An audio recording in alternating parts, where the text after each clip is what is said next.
Bonjour bien-aimés, bonjour très chers amis. Alors je veux croire que vous avez passé un excellent week-end et nous sommes très heureux encore ce matin, n'est-ce pas, lundi de cette nouvelle semaine, de nous retrouver dans le cadre de notre partage matinal quotidien de la parole de Dieu. Nous bénissons le Seigneur pour le don de vie, nous bénissons le Seigneur pour, n'est-ce pas, la grâce d'être compté parmi les vivants ce jour et surtout d'entrer dans cette nouvelle semaine, d'entrer dans ce nouveau jour qu'il a fait et qu'il nous donne. Alors, si vous voulez bien, commençons par ce temps de prière. Notre Dieu, notre Père, nous te sommes infiniment reconnaissants, nous bénissons ton nom, nous célébrons ta majesté. Tu n'as point de pareil parce que c'est toi qui donnes la vie, c'est toi qui donnes le mouvement, c'est toi qui donnes la respiration et toutes choses. À toi la gloire, à toi la louange. C'est notre Dieu pour ce nouveau jour. À toi la louange pour cette nouvelle semaine. Notre Dieu, notre Père, nous voulons te consacrer chaque seconde, de chaque minute, de chaque heure de ce jour. Et nous prions, notre Dieu, que chaque jour de cette semaine, Seigneur, notre Dieu, soit des moments passés, Seigneur, en compagnie de ta présence. Nous prions que nous expérimentions la présence de Dieu, nous accompagnant dans notre quotidien chaque jour de cette nouvelle semaine. Nous prions que seule ta volonté s'accomplisse dans nos vies. Nous réclamons uniquement le programme de Dieu s'accomplissant dans nos vies. Nous refusons tout programme des ténèbres. Nous refusons tout plan des ténèbres contre nos vies, contre la vie de nos familles, au nom puissant de Jésus-Christ. Et nous proclamons qu'en toutes choses, tout au long de cette journée et tout au long de cette semaine, Dieu, notre Dieu, sera glorifié au nom de Jésus. Seigneur, bénis ce moment de partage de ta parole et permets que ce temps et cette parole, Seigneur notre Dieu, bénisse nos vies et nous conduise à intégrer cet élément, Seigneur, nécessaire pour une vie spirituelle effective, que dis-je, glorieuse à l'image du Dieu glorieux que tu es. Fais-le s'il te plaît, au nom de Jésus-Christ. Amen, amen, amen. Alors, ce matin, nous allons poursuivre notre partage en considérant le 19e verset du 2e chapitre du livre d'Actes des Apôtres. Je nous ai pris 3 versions. Voilà les unes expliquant mieux les autres. La version Parole vivante dit ceci: je ferai apparaître des miracles là-haut dans le ciel et des signes extraordinaires ici-bas sur la terre, sang, feu et colonnes de fumée. La version Parole de vie dit ceci: je ferai des choses extraordinaires en haut dans le ciel et des choses étonnantes en bas sur la terre. Et il y aura du sang, du feu et des nuages de fumée. Parole M. Semeur dit: je ferai des miracles et là-haut dans le ciel et ici-bas sur la terre des signes prodigieux, du sang, du feu et des colonnes de fumée. Amen. Alors, j'ai intitulé, n'est-ce pas, le partage de ce matin à partir de ce verset, redécouvrir le Dieu des choses étonnantes. Redécouvrir le Dieu des choses, des œuvres étonnantes. La version Parole de vie, on l'a lu, dit: je ferai des choses étonnantes ici-bas sur la terre. Redécouvrir le Dieu des choses étonnantes. Et nous allons comprendre pourquoi une telle formulation du thème et d'où est-ce que cela est parti pour que nous en arrivions là. Mais avant de commencer, n'est-ce pas, prenons quand même un petit temps pour définir ou du moins expliquer ou du moins essayer de donner un petit contenu à certains termes qui nous sautent aux yeux quand on lit ce texte. Nous avons le mot miracle. Je ferai apparaître des miracles. C'est quoi un miracle? Je ferai, n'est-ce pas, des signes extraordinaires. C'est quoi un signe? Je ferai des signes prodigieux. C'est quoi un prodige? Donc, 3 termes qui méritent qu'on donne une petite explication sont ceux-là. Un miracle, c'est à voir avec tout ce qui défie le pouvoir humain, tout ce qui défie la capacité humaine, tout ce qui défie et dépasse, n'est-ce pas, cette aptitude humaine à réaliser quelque chose. Quand quelque chose qui est au-delà, au-dessus des capacités humaines, on parle de miracle. Quand quelque chose ne peut pas est impossible à la réalisation de l'humain, il est taxé de miracle ou de miraculeux. Le signe correspond à tout ce qui dépasse notre compréhension, à tout ce qui dépasse notre entendement. Cette foule composite s'est retrouvée devant un petit groupe de 120 personnes qui manifestaient un certain nombre de choses qui paraissaient étranges à leurs yeux et qui les invitaient à activer leur curiosité intellectuelle et même religieuse pour pouvoir en saisir le sens. Et même jusque-là, ils ont été incapables de comprendre et de pouvoir expliquer le phénomène. Pourquoi? Parce qu'il s'agit là d'un signe. Signe prédit. Et on vient de lire un texte qui montre qu'effectivement Dieu, dans les derniers temps ou dans les temps de la fin, n'est-ce pas, se déploierait pour accomplir des choses extraordinaires, des signes, n'est-ce pas, surnaturels.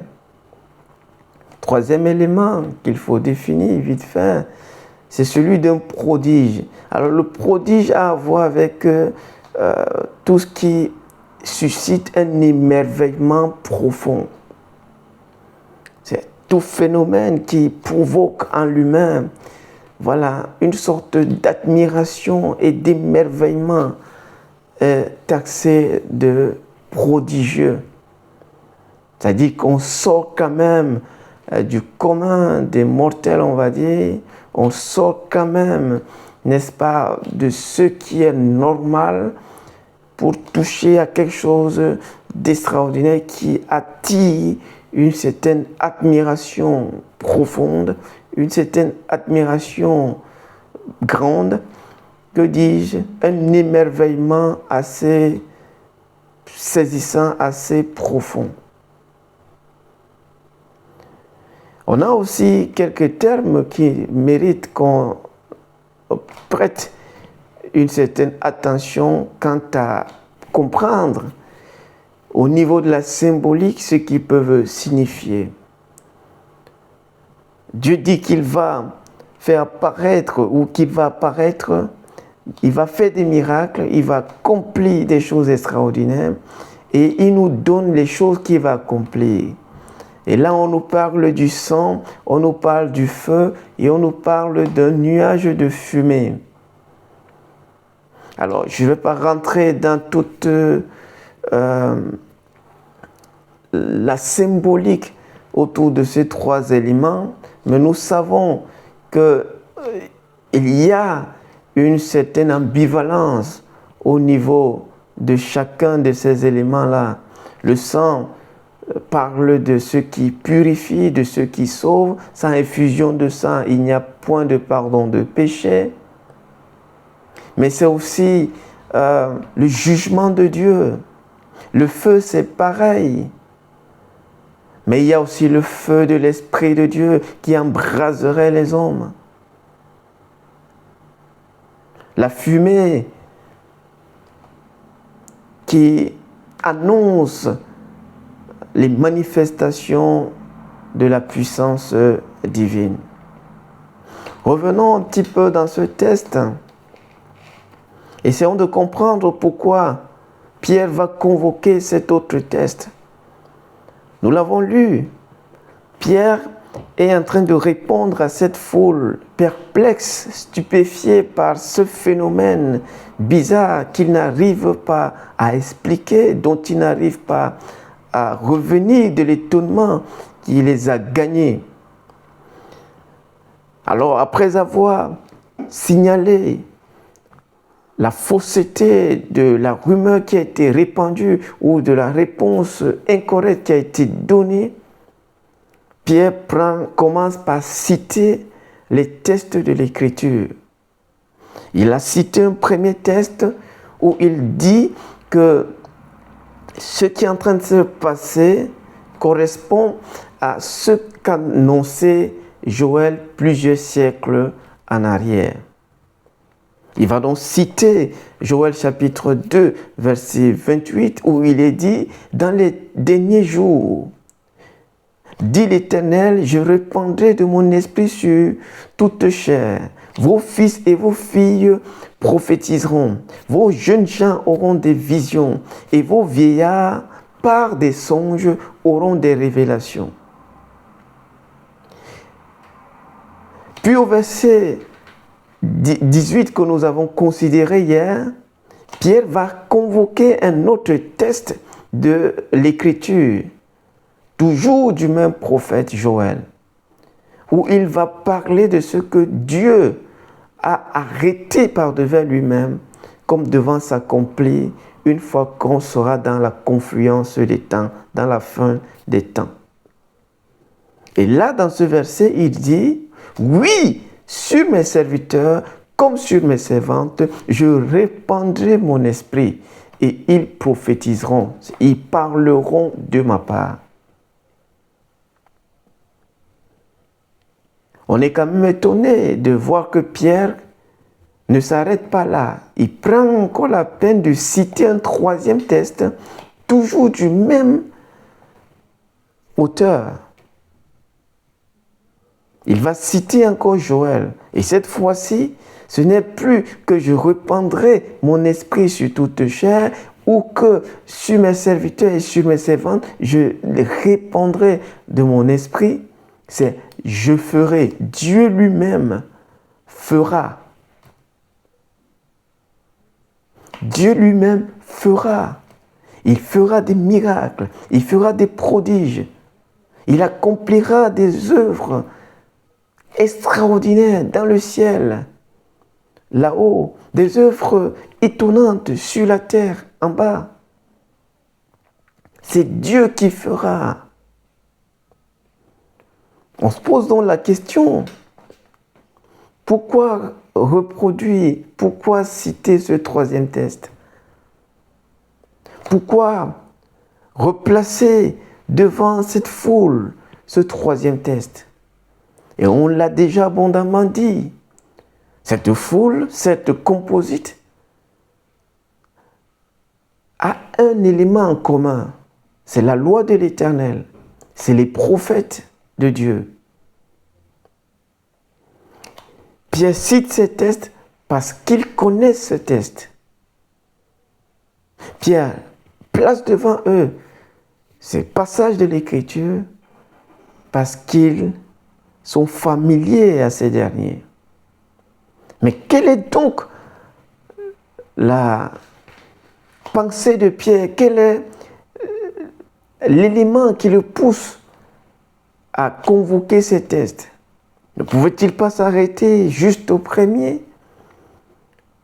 Où il montrait que voilà ce qui se passe, voilà ce qui avait été dit à ce sujet. Non, Pierre ne s'arrête pas là. Pierre va convoquer ce troisième test où il est fait mention de ce que Dieu fera dans la fin des temps. Dieu fera lorsque les derniers jours seront arrivés.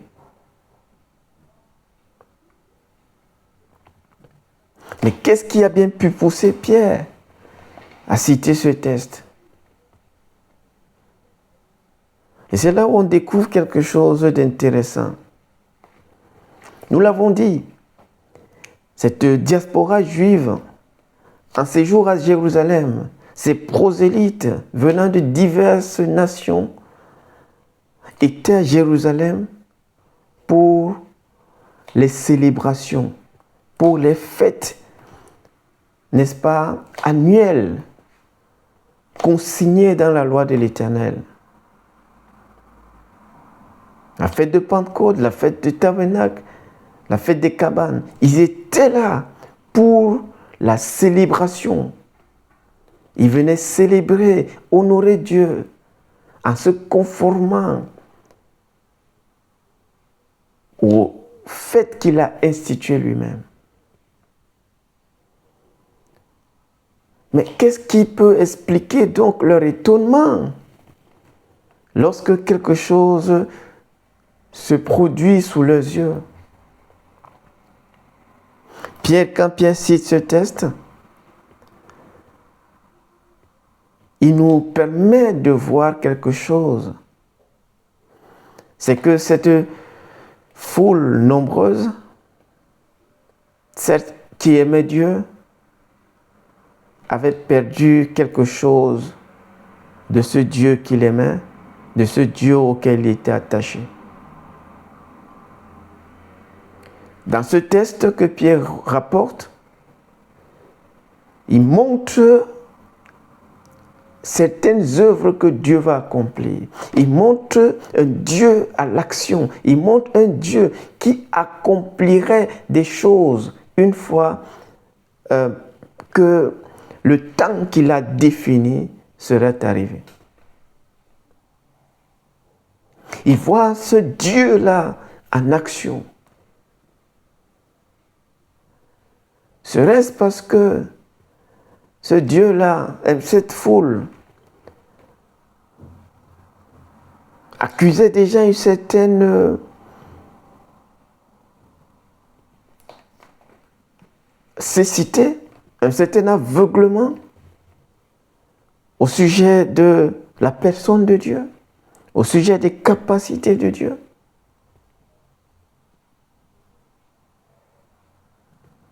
C'est très probable. C'est très très probable.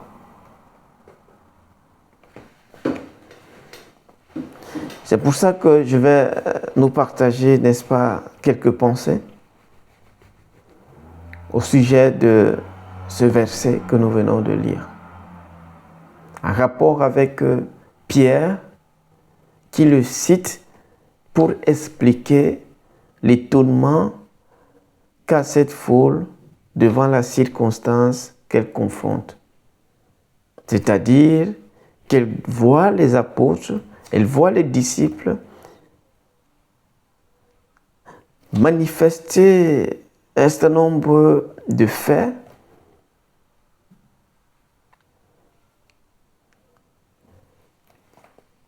qui l'étonnent, qui l'éblouissent.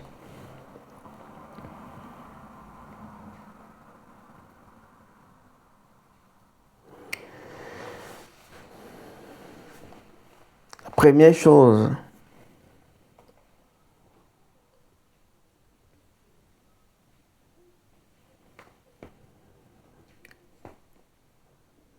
ou la première raison, quand Pierre cite ce texte, c'est que la religion est capable de nous garder dans un statu quo, c'est-à-dire une certaine zone de confort où il n'y a plus de surprise.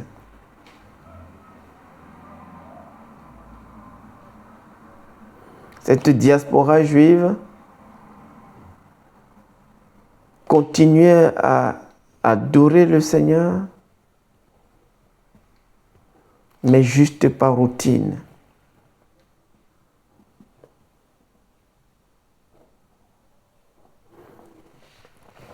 La religion est capable de nous garder dans un statu quo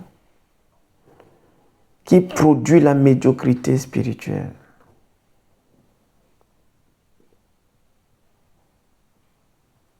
La religion est capable de nous garder dans un statu quo qui fait que quand Dieu est même en train d'agir, on est capable de le reconnaître. On est même capable de le taxer de pas de Dieu, pas divin. Que dis-je, même de démoniaque ou de satanique.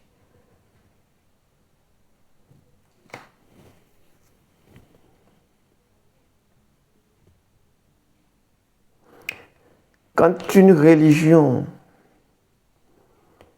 ne conjugue pas le passé avec le présent, il peut être difficile de produire la vraie vie. Deuxième pensée. Un des défauts de la religion, c'est de nous amener à nous attacher à un Dieu sans le connaître. C'est-à-dire dans ses actions, dans ses ouvrages. On sait qu'il est là, on sait qu'il existe, mais on ne sait plus ce qu'il est capable de faire. On ignore ce qu'il est capable de faire. Le défaut de la religion, c'est ça. C'est qu'il nous parle d'un Dieu qui existe, mais que nous ne pouvons pas connaître de manière pratique dans notre réalité quotidienne. C'est un Dieu qui existe, mais qu'on ne peut pas atteindre, dont on ne peut pas apprécier la présence agissante dans notre quotidien. Troisième pensée. Les réalités de la vie peuvent souvent assombrir notre vision de Dieu, notre perception de Dieu, notre compréhension de Dieu.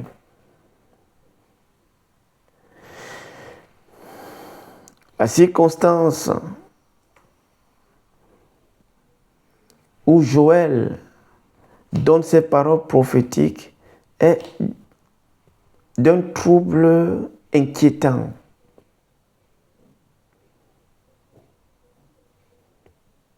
La dispersion a eu lieu, ou du moins la destruction imminente du temple à Jérusalem se prépare.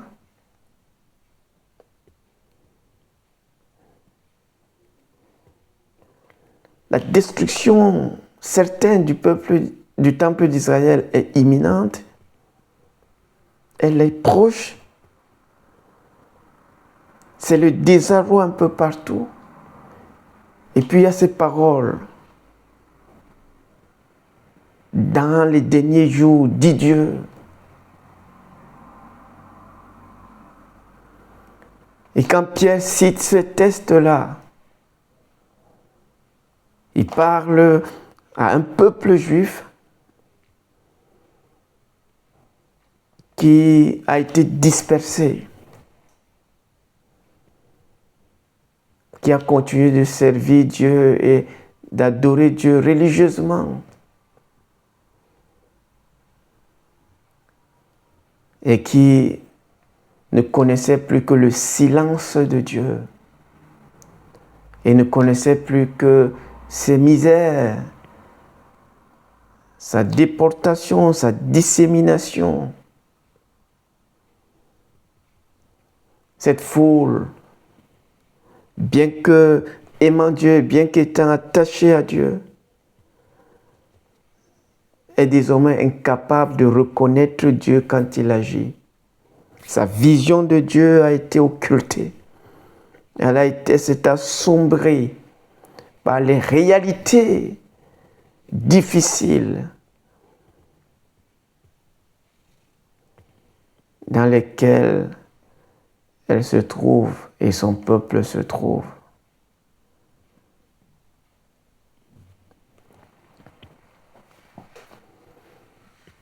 Elle est tellement touchée par ces réalités terrestres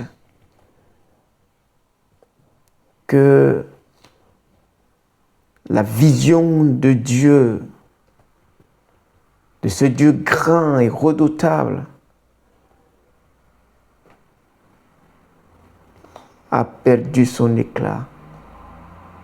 Si bien que quand même il agit, ceux-ci ne peuvent plus reconnaître sa main à l'œuvre.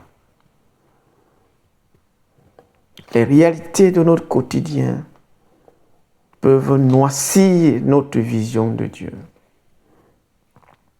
peuvent enténébrer notre vision de Dieu. Et c'est pour ça que j'aime Habakkuk. Il dit, même si le figuier n'a plus de figues, même si l'olivier ne produit plus rien, même s'il manque des bœufs dans les tables, moi je continuerai à louer l'Éternel. Il avait une compréhension claire de Dieu. Pourquoi? Parce que Dieu lui a dit, cette prophétie que je t'ai donnée va s'accomplir. Si elle tarde, attends-la, car elle va s'accomplir et elle s'accomplira certainement. Quatrième pensée, vite fait. La religion est capable de nous rendre insensibles et indifférents à l'égard de Dieu et de son œuvre. La religion peut produire une insensibilité dans notre cœur, dans notre esprit, à l'égard de ce que Dieu est capable de faire, à l'égard de ce que Dieu est en train de faire. Elle peut nous rendre insensibles et même indifférents, quand bien même on serait dans le temps de Dieu, le temps où Dieu accomplit sa promesse à notre égard. Cinquième pensée. Dieu n'est pas un Dieu dont la puissance agissante ne se situe que dans le passé, dans l'histoire. Dieu est un Dieu dont la puissance est toujours d'actualité.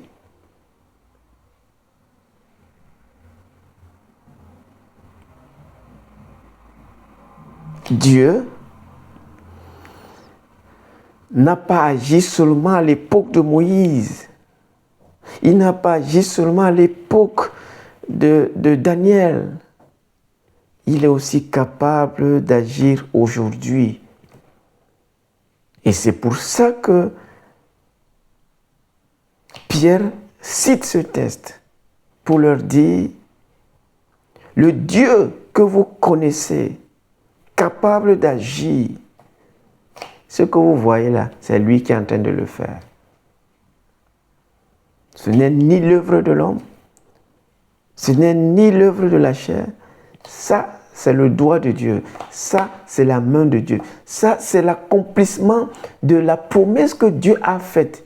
Comme quoi lui-même devait accomplir des prodiges. Lui-même devait accomplir des miracles. Lui-même devait accomplir des signes.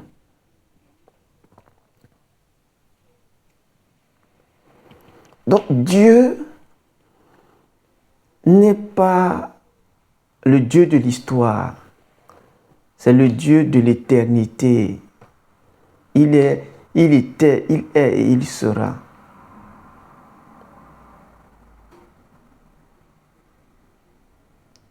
Sa puissance n'a pas été forte que dans le passé.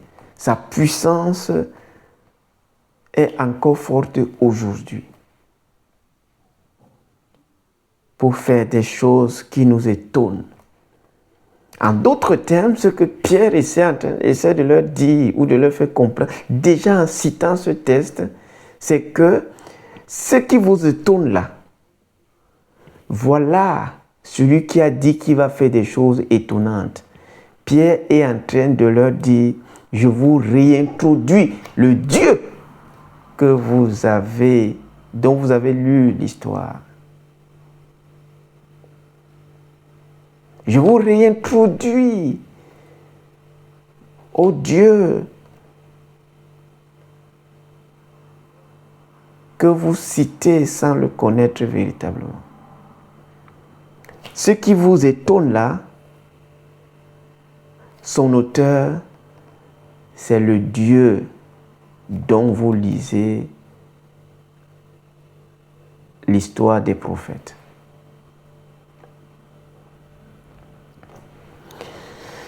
Sixième pensée, c'est une tragédie que de se donner à une religion dont on ignore la capacité et la volonté d'action de son Dieu.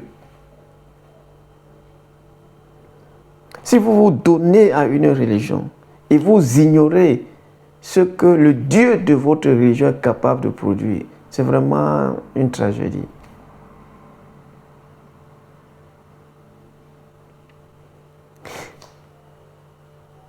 Ils sont venus adorer Dieu,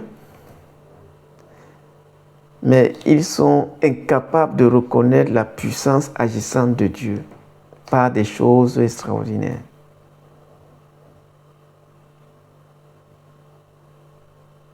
Qu'est-ce que cet étonnement dont on ne revient pas, sinon la traduction claire de ce que on s'approche de quelqu'un sans connaître ce qu'il est capable de réaliser.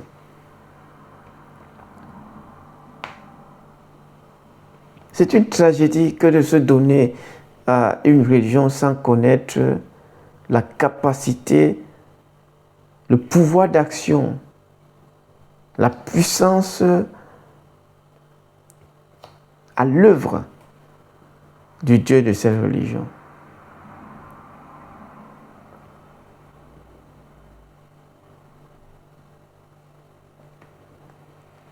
Ça produit vraiment la religion ou la religiosité, c'est-à-dire une religion où le déploiement, la puissance de Dieu n'est pas là. Septième pensée, vite fait. C'est handicapant que de connaître le Dieu qui veut qu'on vive moralement bien, tout en ne lui reconnaissant pas sa capacité actuelle d'accomplir des choses étonnantes. C'est handicapant que de connaître le Dieu qui veut qu'on vive moralement bien, qu'on vive moralement correct, tout en lui refusant, tout en ne lui reconnaissant pas la capacité de faire des choses étonnantes, des choses extraordinaires, de se manifester par des actes étonnants, prodigieux. C'est handicapant. Si on connaît le Dieu qui veut qu'on vive moralement bien, tout en le rejetant quand il doit déployer sa puissance pour agir au milieu de nous, on est limité.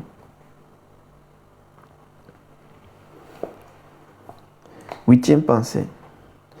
L'ignorance du timing de Dieu peut pousser à méconnaître le pouvoir agissant de Dieu. L'ignorance du timing de Dieu peut pousser à méconnaître le pouvoir agissant de Dieu. Si on ne sait pas à quel moment Dieu va agir, on peut dire qu'il n'est pas capable d'agir. Notre ignorance du temps, de son temps d'action va nous pousser à voir que par rapport à ce cas-là, il ne peut pas agir. Dernière pensée, vite fait, 9e. Ne jugeons pas les promesses de Dieu sur la base de nos circonstances. Jugeons et apprécions les promesses de Dieu par rapport au temps qu'il a défini, qu'il a arrêté pour leur accomplissement.